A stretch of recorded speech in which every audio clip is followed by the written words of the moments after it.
us issues, and everybody talks about the political rancor in Washington today. The fact of the matter is, if in fact the process worked, if you had an open and fair debate with the people being able to offer amendments, you could have bipartisan agreement on legislation.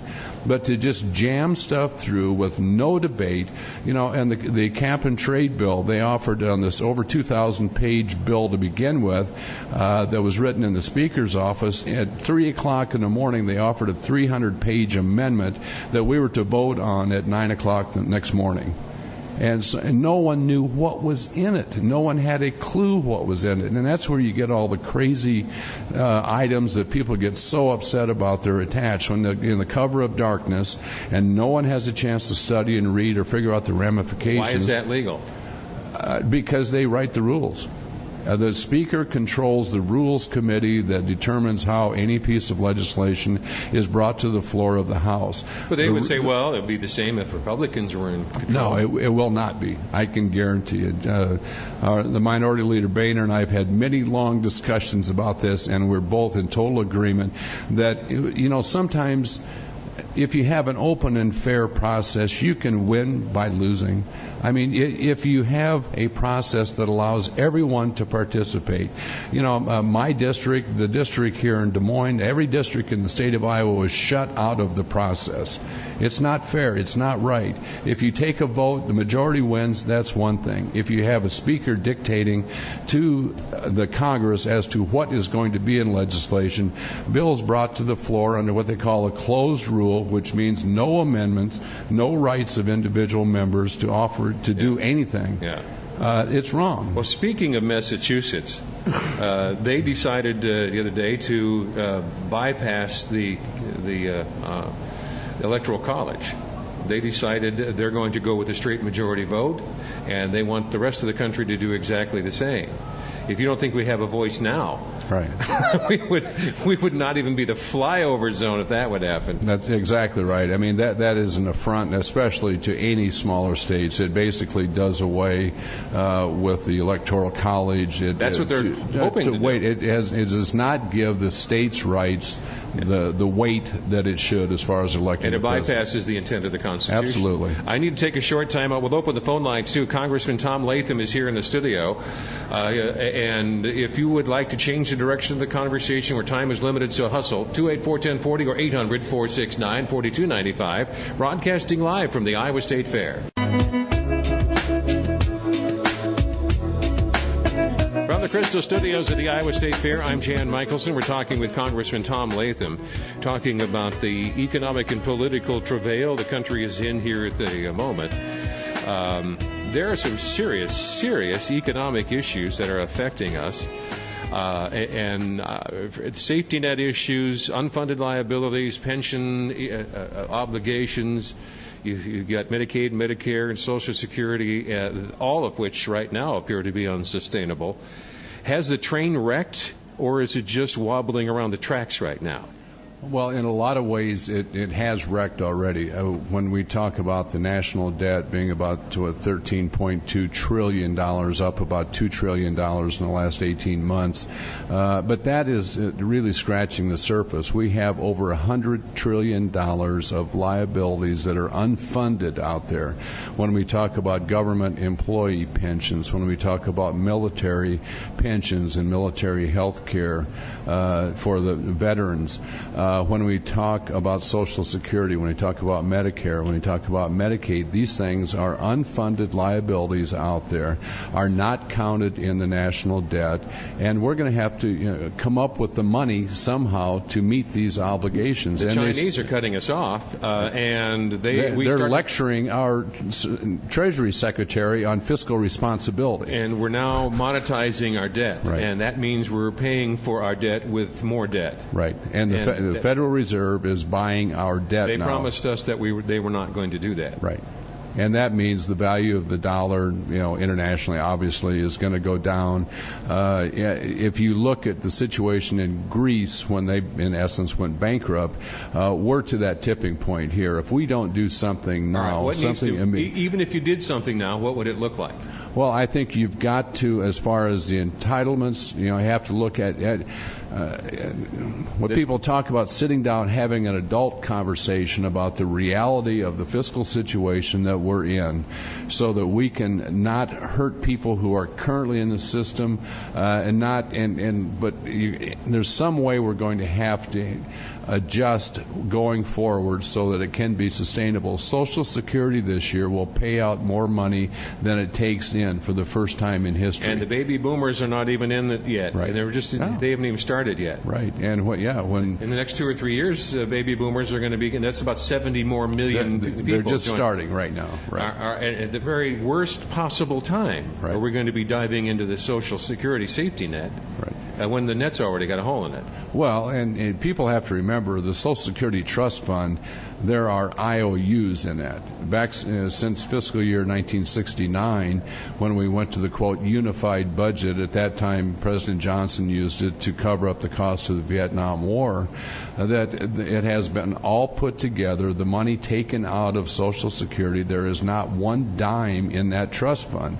It's all IOUs in there that have to be paid back in the future. So you're jumping up and down saying, you're Paul Revere here, jumping up and down, and I don't see a lot of hand-wringing, at least from part of the political class in Washington. Well, and that's because these are the most difficult, most politically sensitive issues that you can deal with. But the fact of the matter is people have got to have the guts finally to stand up and say, I'm sorry, but we've got to do something going forward here that is actually going to make the future brighter for our kids and grandchildren. You know, we have this instant gratification thing and mentality in this country, and no one that I talk to in Washington cares about our kids, our grandchildren. Well, let me ask you a tough question then, because Iowans, the whole state of Iowa is sort of on the take, because we get more money from the federal government than we send to them, because we have one of the older demographics in the country, and we have the farm economy here that's heavily subsidized. Right. What would it take for Iowans and for the state of Iowa to not do that anymore, so we could stand alone? And if we can stand alone, then we could tell the feds to stick it where the moon doesn't shine.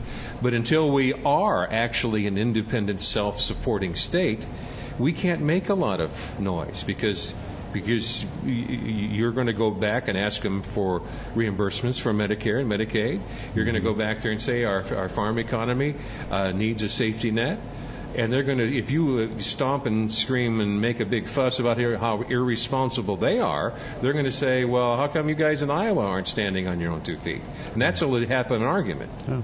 Well, and no one is... Do you have any numbers on that? Well, certainly with our population, and we have the, I think, third oldest population over 65 years old. We're right at the top as far as people over 85 years old, percentage of our population, no doubt about it. And there isn't anyone talking about reducing benefits of people currently in the system. What we need to do is address going forward from that.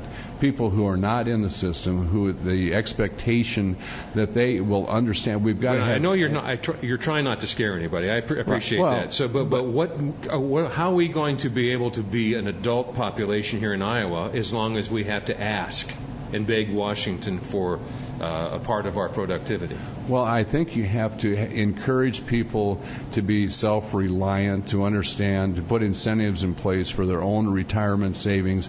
There's somehow this idea that Social Security is going to be able to take care of them in the future, and it's not enough to pay all the bills and to retire comfortably. Certainly on Social Security, it was never meant to be. But also, when you look at, say you talk about agriculture, there are ways of putting a safety net in agriculture that without, some of the direct subsidies that are in place. And if you enhance the safety net part of it, if you actually do things that would expand markets around the world for our agricultural products, there's a lot of things you can do that would make us successful here without the dependency that we currently have on the federal government. We're going to take a short time out for our farm markets, I'm thinking, and then we'll return to the Crystal Studios on 1040 WHO Radio with Congressman Tom Latham, and to the phone lines. Right back to conversation later. We're going to talk with Rick Santorum. He's going to drop by later. And then there's a fella from San Francisco. He says he's a Republican, says he wants to be a presidential candidate. He also says he's a gay rights activist, and he thinks he can mix all three of those ingredients into a brew that Iowans will find appealing. We'll talk with him later. His name is Fred Karger. Right now, this is Dave. You're talking with Congressman Latham. Yes, Congressman Latham, about 20 years ago, I believe I got an opportunity to meet you when Boone was in your district. I believe that's no longer the case. And it was not. I ran. I definitely supported you. My question I have for you, and I'm going to make it quick, is my wife and I are both economically conservative. We both get up every day and go to work. We have our careers. There are many people out here in that income tax bracket between $75,000 and $150,000 gross. I'm going to be real frank with you. I feel as though both parties just totally ignore us. I got one party that calls me well off. I got another party that I don't have enough money to write you a $5,000 check. And, you know, most recently, which really disturbed me, people pouring concrete on my street. I found out that some of them are working off the books. Congressman, when are we going to stand for something to get rid of this ridiculous tax system? You and I both know that both parties are doing nothing but buying votes with it, and I'm frustrated. There's got to be a way for people to be fair about paying payroll. I'm paying payroll tax, and you know as well as I do, look at the number of people in the underground economy who are not paying payroll taxes. Mm-hmm. I'm not saying we got to go to the fair tax, but don't you think it's time for the Republicans to stand up? Because I'm telling you, there are a lot of Democrats and Republicans that agree with me that enough is enough. This federal income tax system is out of control. How many pages do you think will be in that federal income tax book after Obama's done with his health care thing? All right. You're on a rant, and I appreciate it, Dave. Go ahead. There'll be an awful lot more pages, obviously.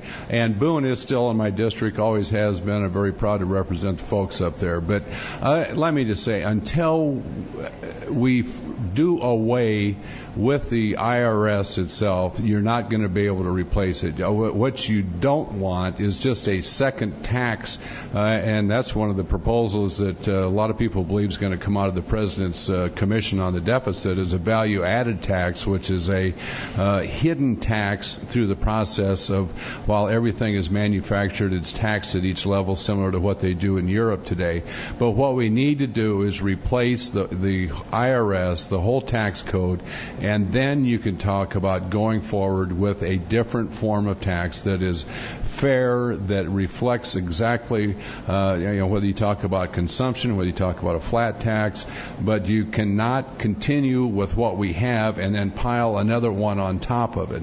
And that's the hard part. A lot of people have run on this issue as far as replacing the tax code, have not been successful, and unfortunately, your point about every provision in the tax code, there is a person behind that someplace, probably a good lobbyist, that has gotten that provision in there, and that's why it's thousands and thousands of pages. And I think one thing that's with the Obama health care plan, I think most people are aware that they're going to have to hire 16,000 new IRS agents to enforce the health care bill. So you've got the IRS now in charge of health care, going around auditing people, and every business in this health care bill that purchases something from another business that costs more than $600 is going to have to send that person a 1099 form. You talk about the bookkeeping, the bureaucracy. So what are we going to do about it? Well, it's to repeal it. How about here back in Iowa, we say we nullify it. We're not going to do that. You recommend Iowa? Now, I know Governor Culver says he won't do that, and the Attorney General will not, fight for Iowa. But let's assume that we change those positions for the sake of argument. Would you recommend that if you guys can't get it repealed at that end, should we nullify it at this end? I think we need to do everything possible to understand, to stop this thing before it gets in place, because this, number one, it's unconstitutional as far as the mandate on individuals. Well, then it's not really nullifying it. We're just ignoring something that's illegal. Well, I totally agree, and 20 states agree with that also. But we're right back where we started. If we say tell the